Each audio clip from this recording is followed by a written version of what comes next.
A l'Hospital de Sant Pau hem estat pioners amb el recanvi endovascular de l'arc aòrtic. Fins ara, quan hi havia una patologia a nivell de l'arc aòrtic, és a dir, en aquest sector d'aquí, de l'artèria aorta, l'artèria més gran que tenim al cos, s'havia de fer una cirurgia oberta, obrint l'esternón, parant el cor i recanviant aquest sector de l'aorta. Des de fa poc temps, a l'Hospital de Sant Pau hem estat innovadors en poder fer un recanvi a través de les artèries, és a dir, per dintre les artèries d'aquest sector d'aquí, sense haver d'obrir el pit a cap dels nostres malalts. Això permet, amb un determinat grup petit de pacients, poder fer aquesta intervenció que és molt menys agressiva i permet la recuperació molt més ràpida dels nostres malalts.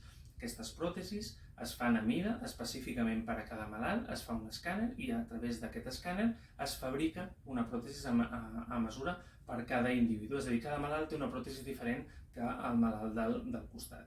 Aquesta cirurgia consisteix en fer una intervenció que utilitza els accessos a nivell de les angonals, les artèries a nivell del coll i l'artèria del braç esquerre. D'aquesta manera aconseguim arreglar patologies com poden ser aneurismes, és a dir, dilatacions de l'aorta en aquest sector que es poden acabar trencant, o altre tipus de patologies sense haver de fer una cirurgia clàssica en els nostres malalts.